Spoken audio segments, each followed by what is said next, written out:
Yeah. Do you know what? My mom told me this was my favorite. This was the first joke I ever told. This was my favorite joke when I was a kid. You don't remember telling it? I don't remember telling it. Okay. My mom could be full of shit. She includes the pronunciation of the punchline that I would do. It was what's gray and has 4 legs and a trunk? A mouse going on vacation. Oh, great! I like that.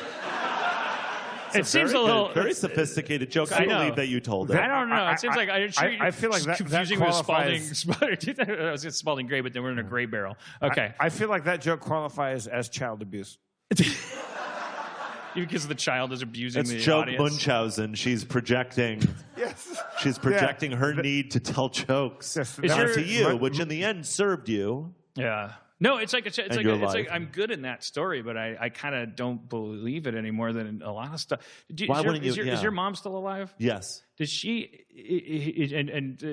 I first I have to check a couple things before asking you the question. Is she suffering from actual dementia or anything like that? No.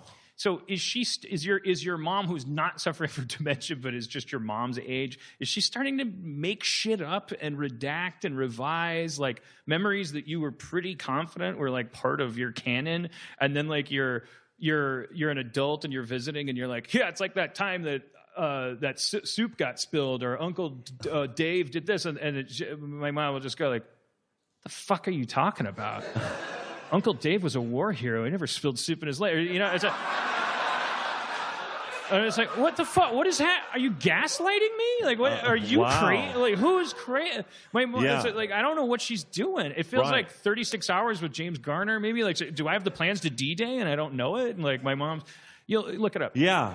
No, my mother doesn't do that. My mother likes to consistently pretend of like seeing a whole situation, you know, decades in the making of something that was the dynamic that is not, that I have to constantly remind her that's not the way that is, and each time I'm disagreed with. You mean like your mom will just say, "Oh, the '70s were all about potatoes"? Or is that what you're saying? Or no, just like, we were always happy-go-lucky. Oh, right. You know, that type of thing. My mom, not true. Yeah, like that type of thing. Yeah, I definitely inherited, and this is actually to my mom's credit to the extent that I like myself, but like my personality is very much like, I know I have to catch myself. Like, my mom and I love explaining everything, like shit that is none of our fucking business. Like, there's nothing at stake for us. We just have to like a napkin manufacturer could introduce himself to me and say, or herself, "You're welcome." Whoa. Yes, that's right. Women can be napkin manufacturers. Yeah. Swallow it down, Think Nazis. about it. And themselves. And why are you still buying tickets to my show? You're Nazis. And themselves, you know. But really within 5 seconds, like the napkin manufacturer would say, I'd go, "How's business?" And they would say it's been up and down lately, and I would be like cutting the person off and going like, "Well, yeah, because like wiping your mouth is like kind of a zero-sum game," and it's like. Oh, it's just like I got that from my mom. My mom is great at it. I'm great at it. It's not a great thing to be great at. It's awful. It's a horrible habit. Yeah, my mother is one of the great I'll tell you what your mom is. And I'll tell you what all moms are. Amazing. Moms on the line. Pay him a dime. Give him a nickel, a penny or two. That's 12 cents. What you gonna do? Ha ha ha. Ha ha ha ha. A rapping. Ha ha ha ha. Went to the zoo. Went to the museum. Fucked your mama. How do you see him? Big. How do you see him big? Yeah. Who's wait? Don't ask any questions. Wait, who's Fuck your mom up. How do you see him big? Okay. It's a feature, not a bug. It all was very clear to me until post I fucked your mom up. Sure, but if I just yell out DJ Khaled randomly, I'm a genius. Say, come on. Rapping is idiosyncratic. How do you see him? Big. I'm not saying it's not good. I'm just saying I'm interested in what it means. Okay, and I'm right. here with Sorry. the author. You know so what? I was just I'm a little defensive. I'm a little defensive. I mean, of my I rap. am too. I'm totally a defensive person. I hope I'm not speaking out of school. You've engaged in rapping, haven't you? Yeah, I did. I did.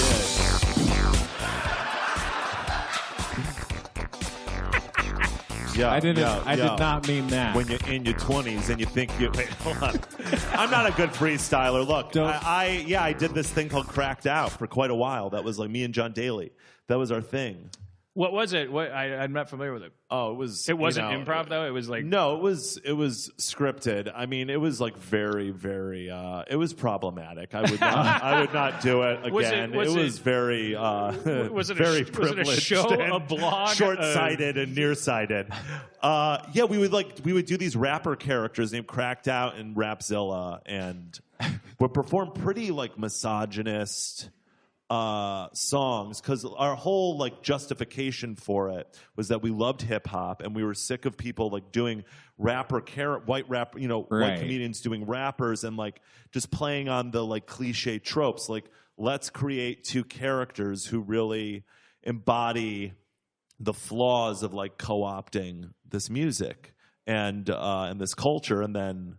But it was just an excuse to act like a couple of assholes. It was so hypocritical and like shitty. No, we did like, and then we wear like, like G-Unit shirts and do-rags and shit. It was not cool. It was very pre-2018, everyone.